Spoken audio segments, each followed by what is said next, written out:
and it's time for my weekly weigh-in update. I was down 1.8 this week, making my total pounds lost 111.4. I am so happy with that. I worked really hard this week. I went back to basics as if I was a 2015 new Weight Watcher member. I went back to portion control. I went back to more activity.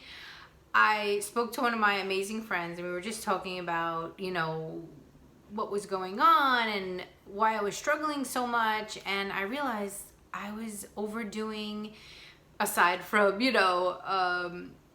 overdoing high point items, I was overdoing fruit. I was overdoing zero smart point foods. The things that are zero, I didn't have portion control and I was just overdoing them. So this week I measured everything. If I got grapes, I measured a cup of grapes. If I was having chicken, I measured out a 4-ounce portion of chicken.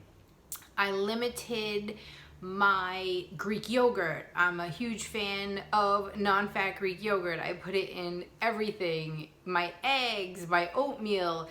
So I measured that out. So I really just tightened the reins on everything. Also, I limited myself to 1 treat per day. And of course, a low point treat, but still, whether it be a Built Bar or an Eat Me Guilt-Free brownie or sweet fish, Smart Sweets, it was 1 treat per day. And back when I first started, I didn't used to have dessert every night. I would have dessert maybe like 3 times a week, but it had gotten to the point where I just got so used to every night having dessert, whether it be a low point ice cream bar or pudding or another, different type of treat. Every night I was having dessert. I was like, nope, only 1 treat per day. And I had dessert 3 times this week. So it's just like getting all that stuff back in order, back to what I used to do. Then on Monday, my neighbor asked me to go for a walk. So we went for a walk. We did like 2 miles. And I was like, oh, it's just a walk. I'm not even going to post it on Instagram.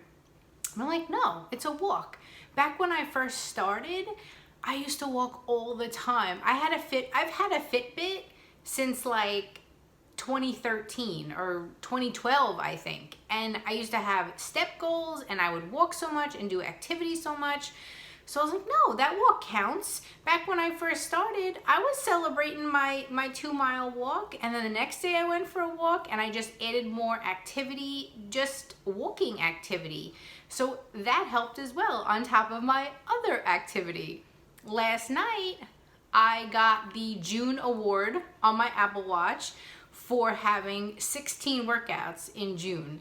I am so proud of that. And looking through my workouts last night, I've worked out the last 8 days in a row without even realizing it, without even saying, oh, I'm gonna work out every day for 8 days. This is just my lifestyle now. So that was a cool realization last night. And by workout, it's either a workout like Zumba or a walk that I track. So that felt so good. I'm like, wow, I just absolutely love activity and it's just part of my life now. And I ate less processed food this week. No quick bag meals, no microwave meals. I ate a lot of fresh protein and veggies and less processed. And I feel amazing. I do have to say, I feel amazing. So bottom line, what did I do? Portion control and more activity. That seriously is the key, right? Eat less, move more. It always comes down to that. So if you are struggling, think about getting back to what you did in the beginning. In the beginning, when you were successful, what did you do? Make a list, write it down, look at it, stare at it, analyze what you did then and what you do now and what changes you need to make. So that brings me to this week's topic at WW is how to turn it around. So I turned it around this week. I turned it around and I helped that scale go down by getting back to basics. And that's truly what it is. Weighing and measuring, tracking. Tracking is beyond key. And portion control. Even if a food is 0, it doesn't mean it's free. You cannot eat an entire watermelon because it is 0. So that's what I encourage you to do this week and turn it around. This weekend, my mom was over and we went through some clothes. I have this like big just wardrobe thing in the garage of extra clothes that I've been hanging on to and I haven't gone through them.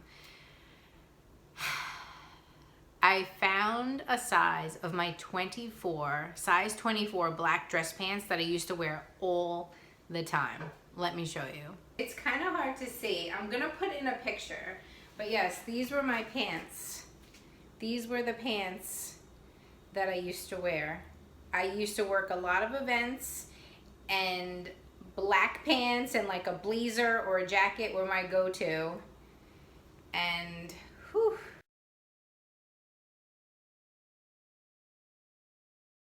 It was so emotional finding those pants and looking at those pants and holding those pants up to the body I have now and just remembering old Kim, remembering how I used to be and how I would feel and how I would just wish and hope and say one day, just one day,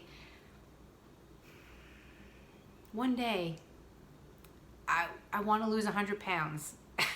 And here I am, you know, having lost over 100 pounds and feeling the happiest and the healthiest in my life. And it was a moment I needed, a moment to give me that continued motivation that I need to get to the next goal. And speaking of goal, I went to my doctor this week and I got a note from my doctor for a higher goal, a goal that I find to be attainable, maintainable, and something I am so excited to get to and feel like I can maintain. No, I am not sharing what my goal weight is, so don't ask. That is something I am keeping for myself. I don't want anybody comparing themselves to me, and I don't want anybody's opinion about my goal weight.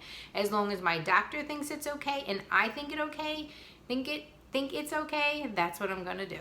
Got my blood work done. All my results were fantastic. My blood pressure was fantastic. My A1C, which tests for diabetes, was fantastic. Now, anyone who's been around a while, you know that in 2016, I was diagnosed as pre-diabetic after being on this journey for over a year, and it absolutely killed me. I will put a video down below of a video I made after I was diagnosed as pre-diabetic.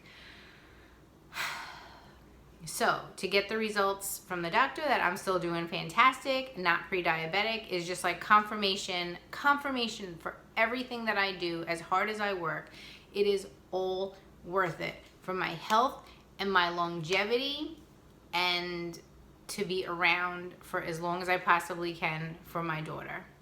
This week's subscriber question of the week comes from Lisa Living Well. She asks, do you limit fruit? Yes, well, I didn't in the past, but now I do. Because people like to say, yes, bananas and oranges didn't get you to over 300 pounds, but for me, they will keep me from getting to goal. Because as you get closer to goal, it gets harder to lose. And remember, the difference between losing and maintaining is only 5 smart points. When you go from losing mode to maintenance, it's only 5 smart points. So, an extra banana, an extra couple clementines, a couple cups of watermelon, it all adds up. So if you find yourself struggling or just up, down, reevaluate. I always tell people, because I am a WW guide, let weight loss be your guide. And what I was doing was not working, so I changed it up. So change it up this week, get your fire back, go back to when you first started, and let's kill it this week. So I hope you guys have a fantastic 4th of July week. I'm not sure if I'm gonna be able to do a video next week, but I will see you the following week if I can. And as always, stay fit and fabulous. Bye.